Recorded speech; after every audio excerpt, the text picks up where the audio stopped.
Welcome. I am John Halcyon Stinn, and I am so pleased to spend this moment with you.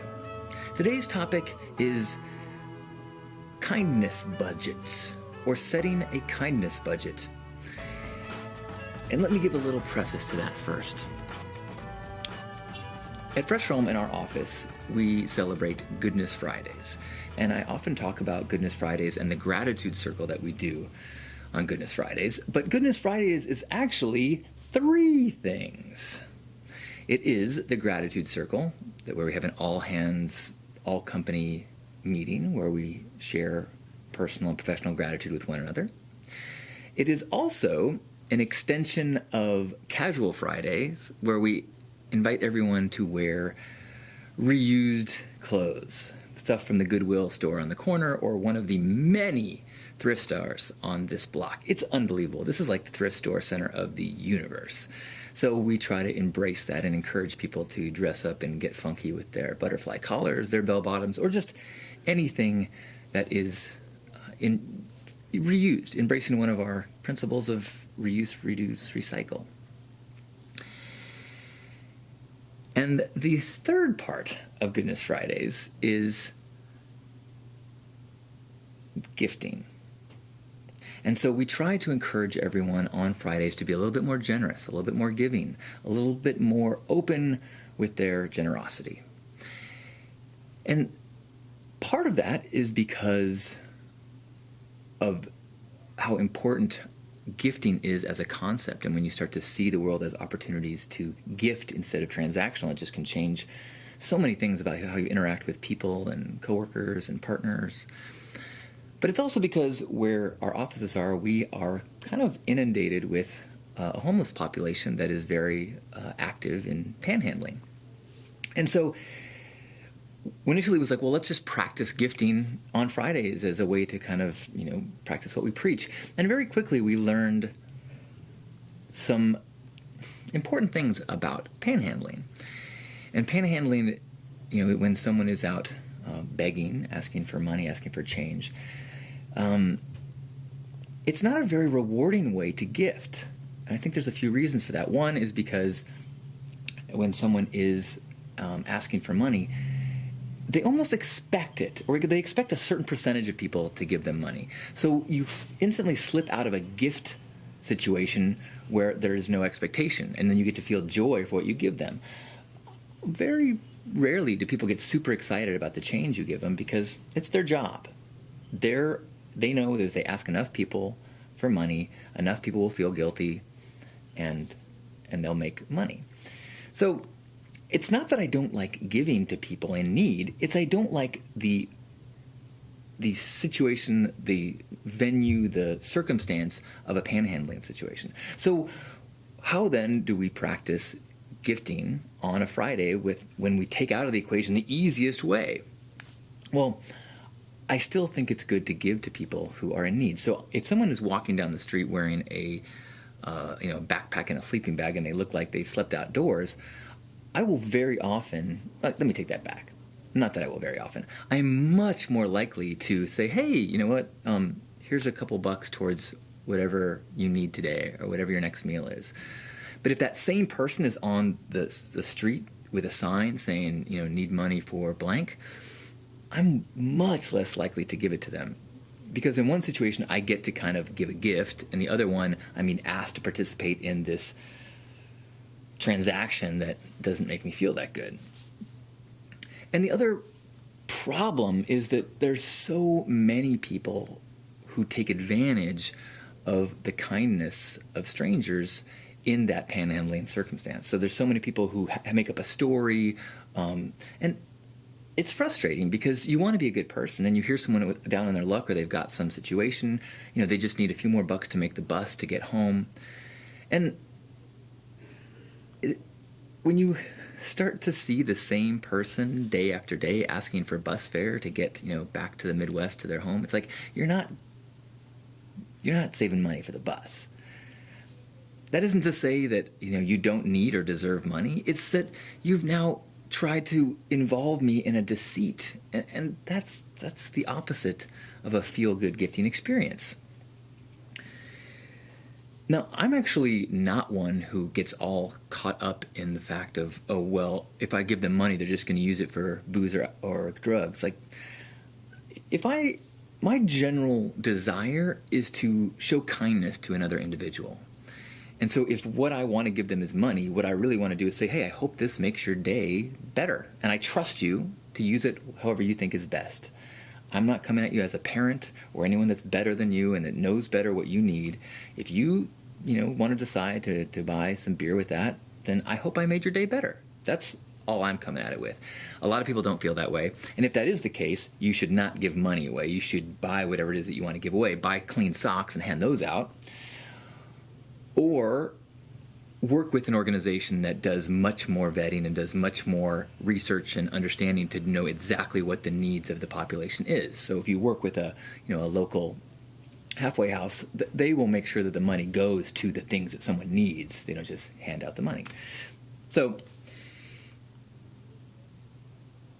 what I have decided to do, or what we as an office started to remind each other, is that the giving money to someone who's asking for money on the street, it's so easy, but it's also not rewarding.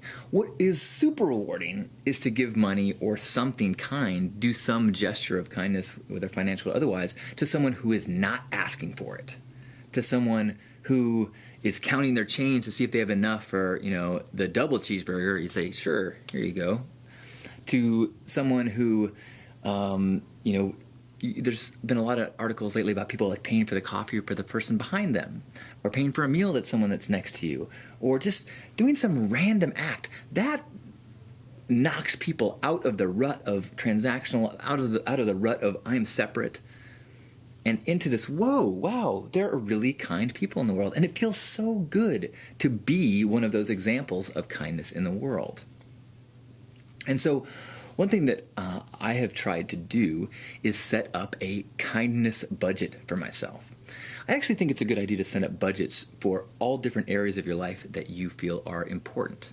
For example, I have a happiness budget where I allow myself a certain amount of spending each month on lectures, like books on tape or books or art supplies or something that I think will just make me happier, more tuned in with gratitude and more in my practice of positivity. Or having a budget for family stuff, or having a budget for fun, or having a budget for kindness. And so I figured that if I gave $10 every Friday, did a little bit of math, and it's $520 a year. And I feel very blessed that I'm at a time in my life when I can afford $520 a year. So I don't have to think about it. I just know that I have this budget and I might as well spend it. So if some situation comes up where I can do kindness for somebody with a little bit of money within my budget, don't even think about it. Help them. Even if they don't, even if I get taken advantage of, whatever, it's still within budget. You're not going to be, not going to make you go hungry. Just allow yourself to do kindness. And I think it's really important energetically to do that. I heard someone say once that you cannot, at the same time, both have your hands clutched onto what you have and also have your hands open to receive. And maybe that's a little woo-woo, but I really think that when you give freely, compliments, financial help, your time, your attention, that is when you are open to receive the abundance and the help and the love from the world. So I think that that's part of it. It's this practice of keeping that flow going and receiving, keeping that flow going and receiving. And the clenching up and stopping the flow, actually, even though mathematically it might make sense to just try to save as much as you can, it actually, when it starts to play out in the world, it's a better equation to have some going out, to have some kindness budget, to have some tithing, to have something that you do where you just know that part of the definition of who you are is that you do not hold on to all your resources, you keep it flowing.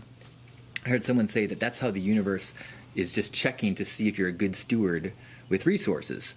That if you hoard it all, then the universe goes, they don't need more. But if you show that you are one to share, then the universe says, this is one we should flood and pile on with riches and all the good stuff.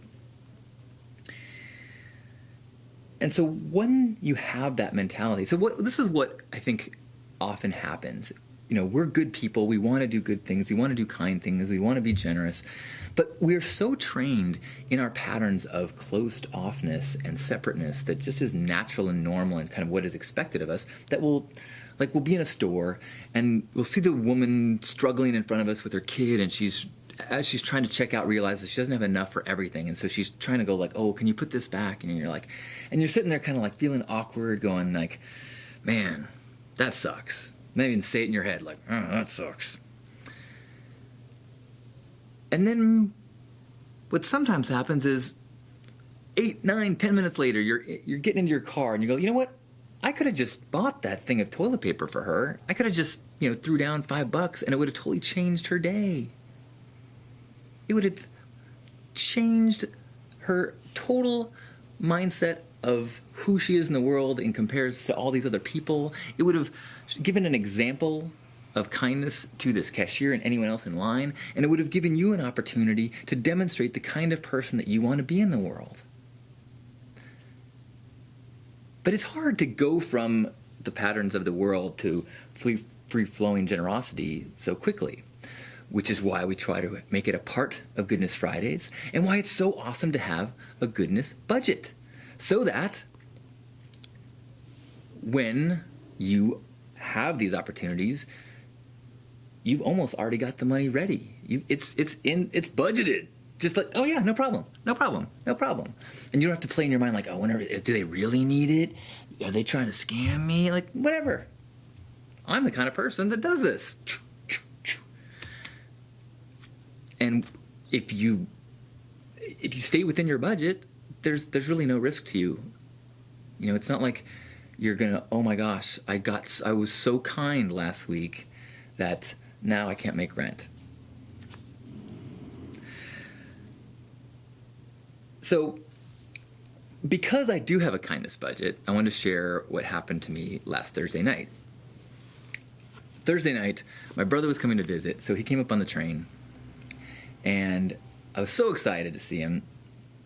And so I drove to meet him at the train, and a train was there, but it was a little early, so I didn't make sense that was his train. But I parked to go ask a question of what was going on outside, or ask the conductor, if this is the right train. And as I'm walking up, this guy, this sole individual, there's two conductors, and this guy turns to me from up on the platform, and he's like, will you help me? I'm like, what's going on? He goes, I need to get to Santa Barbara. This is the last train of the day. He's holding a 12-pack box of beer. He's a little drunk, and he's probably in his mid-20s. He's like, I don't have a ticket. And so I'm like, are you asking me for money? Like my kind of cynicism and this guy's trying to scam me. He's trying to tell me that same, just because someone's scared or acting excited doesn't mean I should suddenly get excited and throw this guy. I'm like, well, what do you need? He goes, it's $24. And I'm like, I'm not going to just throw $24 at this guy. But I'm like, but maybe, I haven't, truth to be told, I did not spend my goodness or my kindness budget the last couple weeks. So I do have kindness resources that I really burn in a hole in my pocket. So I go, you know what? If you need a ticket, and I'll go to the kiosk here and buy a ticket. It's actually $10 cheaper to buy it through the kiosk than from the conductor. That's another story. So I go, and he's like, "Oh, please hurry!" So I get him a ticket, send him on his way. He's like, "Oh my gosh, thank you so much. Please take a beer." I'm like, "It's cool." He goes, "Please come on, take a beer." I'm like, "Okay." So I grab in, I pull out an empty beer bottle. I'm like, "Okay, thanks, no problem." So then he tries to get on the train, and the conductors, who I now realize have been dealing with this guy for the last stop or two, once they found out he doesn't have a ticket, they've been trying to kick him out. So in doing so, they've kind of neglected all other conductor duties dealing with this guy, and they're kind of like, I think they were kind of enjoying kicking him off the train, or at least feeling like this guy won't be a problem anymore. And so now he's getting back on the train with a ticket that some lunatic pinker guy just bought them. And so they're like, Jenna, sir, you are not getting on the train with those beers because you're not supposed to bring your own beer on the train. And the guy's like, what? And you can see, like, in this split moment, he went from, like, yay, everything's coming up, me, I'm winning, to, whoa, I have to pick between getting home and my beer? Okay. So he looked at me and goes, here, take this, it's for you. I'm like, okay, thanks. So he tries to get on the train, and the conductor's like, nope, the one's in your pockets too. So he takes these beers out of his pocket, gets on the train. I now have, a 9-pack of Blue Point or something like that. I'm like, all right, well, and I suddenly realize, oh, I didn't even ask what train this is. It starts taking off. My phone rings. My brother's like, dude, they never announced the stop. I'm like, what happened? They go, the conductors, and this is true, they announce and they announce and they announce and they come by your chair and they tell you when the next stop is. Apparently, because there was a guy in the train who was getting kicked off, the conductors neglected their duties, never told my brother, never announced the Ventura station, didn't tell him that his stop was coming up. When he finally found a conductor and said, hey, what's going on? They're like, oh, we're moving already. Sorry, you can get off in Camarillo. So my brother's like, oh my God, super frustrated. While I'm on the phone with my brother figuring all this out, this guy who's waiting for a train's like, oh man, can I buy one of those beers off you? I'm like, here you go. Here's a 9-pack. He's like, no way, dude. No, I can't. I'm like, no, please, it's a gift. This is. It's like, oh man, oh my gosh, oh, this is just, man, way to keep the good vibes going, man. Wow. And so I'm just like, and I'm like, to my brother, I'm like, no problem. I'll be to Camarillo in no time. Just like, I'm a good Samaritan man. Who else can I help today? Dun dun dun dun dun dun. And I was like, dude, it cost me $15, but in my vibration, I got to be like Superman. And then by me telling the story right now to you, it further gets to be a reminder to myself and to my circle of how we can be and how rewarding it is when we kind of practice these patterns of kindness instead of what we're kind of reminded and given of being guarded and overly protective and how much. And so, like, without really knowing, these 3 acts potentially have all sorts of ripples. Who knows what the guy drinking beer did? Hopefully he didn't drive. Who knows what the guy in the train, was warned to do? Who knows what the joy that I carried in my heart after I got my brother? Who knows what trickling of that resulted in as well. So, despite the fact that I knew I might be getting scammed by this guy, and feeling the fear and feeling the kind of worry, I still was able to kind of like let the flow take me, let the kindness kind of flow through, and it set off this chain reaction of goodness and kindness. And I think that to live in the world, you really have a choice. And no matter what you are told about the world that you live in is the way that you act in the world. And so I feel like since that night, last week, I keep getting these examples of people showing up in wonderful ways. An hour before I got in today, I saw a guy park his car quickly and jump out. I'm like, what's going on? And this stranger just saw a guy in the intersection with his car was broken down, and he got out of his car to help push him. I'm like, and I was too far away, but by the time I got to him, I'm like, thank you, you're an awesome person. And I got an email from somebody else a couple days ago who were talking about they saw someone crying outside of a Starbucks, and they gave him a hug, and it just like set off another like chain reaction of kindness. And so thank you for being one of those people. We have the ability, we have the opportunity to do kind acts, not really because we think it's going to change the world, but because it allows us to demonstrate who we are. And then we have no choice but change the world. So thank you for wherever you are in your pay it forward chain. Hopefully you're inspired to continue to do it. Hopefully you start to crave it and seek opportunities to do it, because the more dominoes we start going, the more powerful and the more often we receive it ourselves. I know that's been my experience. I hope it is for you too. When you shine bright, when you give, you receive, you are illuminated. So thank you for shining your light and giving your gifts. It's an honor to share the path with you. I hope I have an opportunity to gift you a 9-pack of beer at some point in the future, or at least a hug. Thank you. I love you. Let's have a hug. Grab yourself by the shoulders.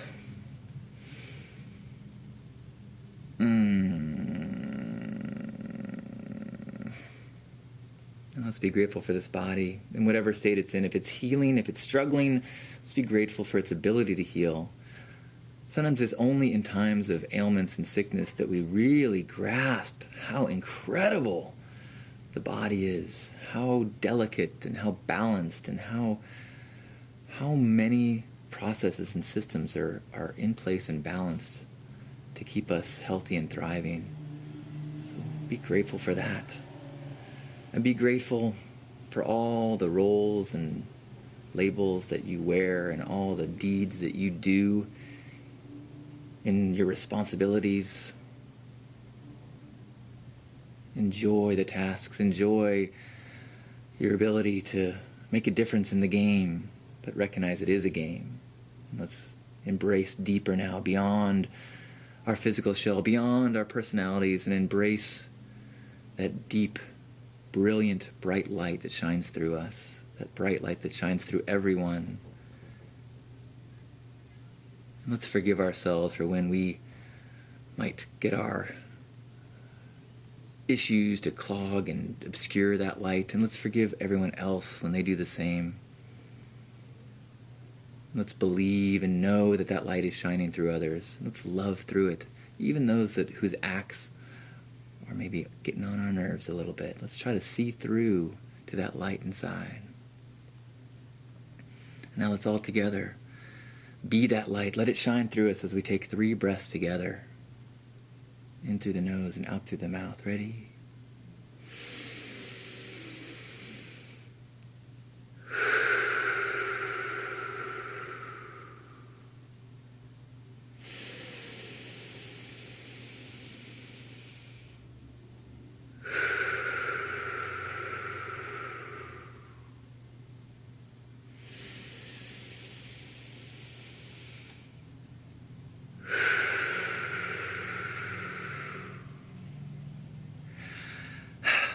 On behalf of Grandpa Caleb and all the Love Warriors, happy Hug Nation.